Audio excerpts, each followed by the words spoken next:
Now, I'm asked regularly, so what do we do, Cindy?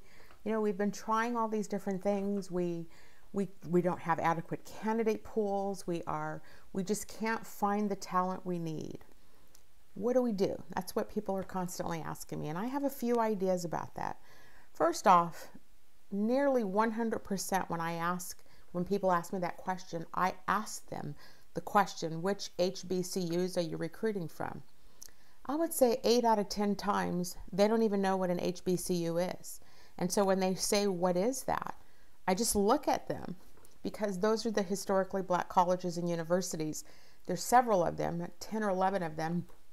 And there's tons of programs that these colleges are producing quality people. So when my conversation starts off that way, that says to me you're not even doing basic things to begin to attract people, brown or black people. But let me add some flavor to this, because part of the challenge right now that I know that organizations face is that we don't want to work for you if you don't want us. And let me say that different. You know, there's a phrase that I use, like, you can't have our money if you won't have us.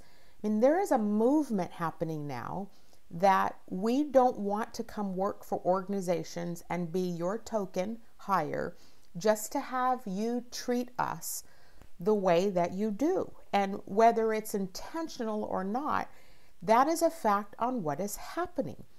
And so I have ideas about how best to tackle that, because first off, you are never going to not only attract but retain people while you have bigots that are leading, and they're there. You just won't know that offhand, because the way that those folks are carrying themselves, you might not know they exist, or maybe you do and you're just allowing it to happen. I'm going to make an argument that people know, bigots and racists know how to manage up really well. And in fact, they're probably some of your high producing people. In my career, I saw a lot of sales people, you know, they're making tons of money, but they were problem people because they ran all over everybody and stepped on people so that they could get their money. Organizations I have not seen would tackle somebody who's bringing in that kind of revenue, because what they're not understanding is that they're creating more loss on the back end because they're not tackling that problem. So number one suggestion is, you got to get your head around who those people are in the organization. And you might ask, well, how do I do that? It's simple. Ask your black people. We all know who they are because we can smell it, because we operate with this sixth sense because we're so used to having to navigate that. So you just ask. Secondly, take action.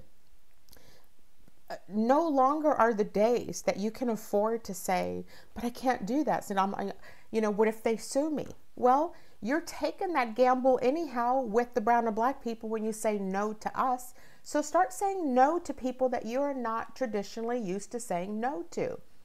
Thirdly, I suggest to organizations that the biggest problem, the pain point, is at the middle management rank, because there's a lot of opportunity to get there. But once you get there, I call it this way, the linear path up to the top, it weeds out. There's not much opportunity that way. And so that's where the crab pot behavior starts, which is the clamoring.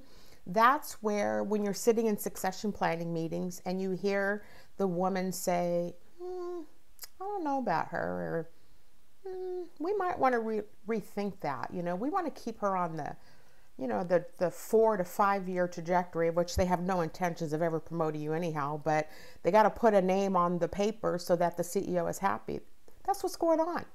And so until you deal with the middle management rank, and I say clean it out. And, I've over my career have said your services are no longer needed to many people. That's the line. Your services are no longer needed. We're making a change. And make the change. You must be intentional about this, because you cannot change it any other way. And know that I understand the economics around what I'm saying, and know that I understand shareholder responsibility on earnings. I get all that. But you're at a crossroads. What conversations are you having with your shareholders about the necessary changes that need to be had? These are the type of things I'm engaging organizations with. And so if you want more of this, or you want to talk to me about this, you can reach out to me. I'm at Cindy@cindybrott.com. I look forward to being able to help you through this challenge.